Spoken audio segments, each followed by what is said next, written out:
Hello everyone and welcome back to Speak English Daily.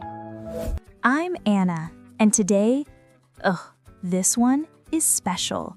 Because if you're struggling to speak English, if your brain freezes, if your tongue gets stuck, if you understand everything but can't reply fast, this video is exactly for you.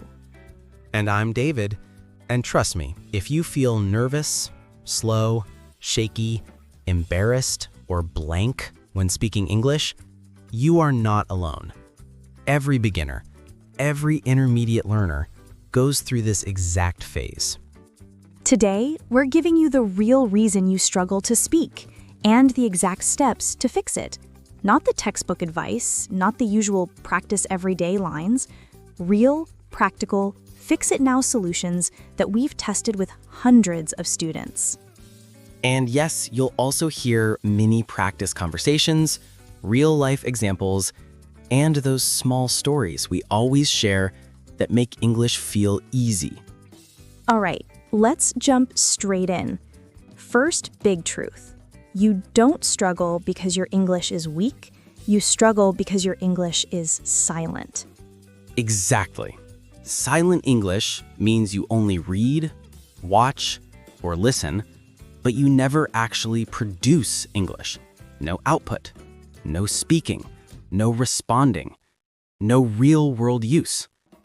And silent English creates a silent brain. So when someone asks you, "What's your name?" your brain is like, "Wait, give me a minute. I saw this sentence in a book somewhere." And by the time your brain finds the answer, the person has already gone home, eaten dinner, watched a movie, and fallen asleep. So the first fix is simple. You must activate your English. Not study it, not collect it, activate it. How? We'll show you step by step. Step 1. Speak before you're ready.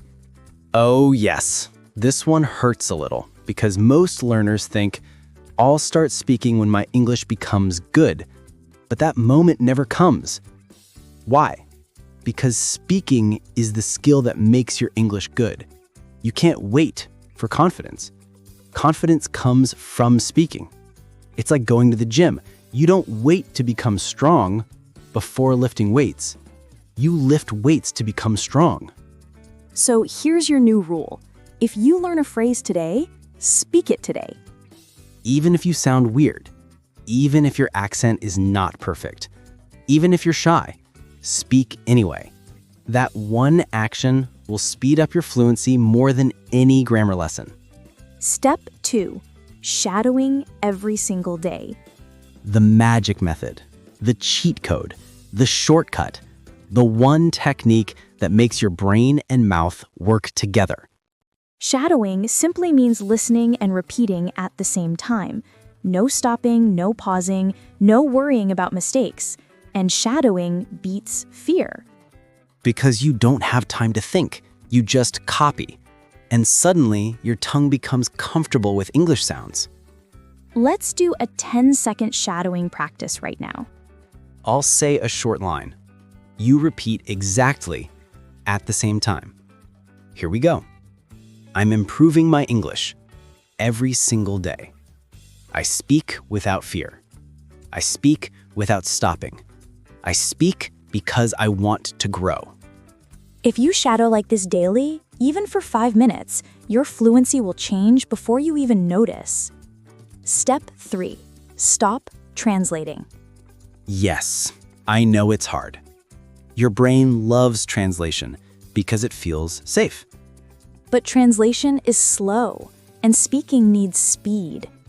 Real English fluency comes when you think in ideas, not words. Let me show you.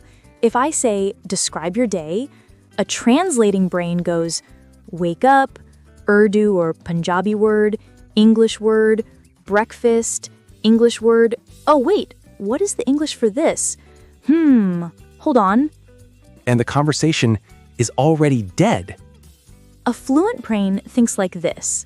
I woke up, I got ready, I ate breakfast, I went to work. Notice something?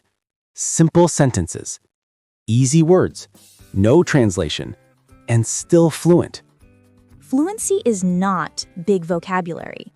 Fluency is fast, simple communication. Step 4. Use real-life English, not school English. Yes, textbook English is beautiful, but totally useless in real conversations. When was the last time someone asked you, describe the process of photosynthesis? Never, but people do ask, what's your plan today? Where do you live? What do you do? Can you help me with this? That's the English you need. Everyday English, survival English, smart English. So here's a quick real-life practice. I'll ask a question, you answer out loud. What do you do in your free time? Pause the video, answer now, anything, even a short answer. Step 5. Make mistakes louder. This is my favorite philosophy. Yes, because most learners whisper when unsure, but fluency only comes when you speak louder, clearer, stronger. Mistakes are not the enemy. Silence is the enemy. When you speak with confidence, even broken English sounds more fluent. And funny fact, people will understand you better when you speak confidently, even if your grammar is not perfect. Let's fix one more big myth. Fluency is not grammar. And not vocabulary. And not accent. Fluency is connection, communication, flow, quick responses, natural reactions, being understood. You can have perfect grammar and still be a silent speaker. And you can have broken grammar and still be confident and fluent. Let's do a real-life mini conversation practice. Repeat after me. Hey, how's it going? Your turn. Oh, I'm good. Just a little busy. How about you? Your turn. I'm great. So, what are you working on these days? Your turn. I'm learning English, trying to get better at speaking. Your turn. Perfect. This is how you build real fluency. Last truth. If you want to speak confidently, you must speak imperfectly first. Nobody becomes fluent quietly. You become fluent by talking, repeating, shadowing, responding, practicing daily. Even 5 minutes a day will beat 2 hours once a week. And yes, if you keep watching videos like this, practicing with us, shadowing with us, your English will transform. Not slowly, fast. All right, that's all for today's lesson. And if you want more daily speaking, shadowing, listening, and real-life practice, stay with us. Your English journey is just getting started. see you in the next lesson.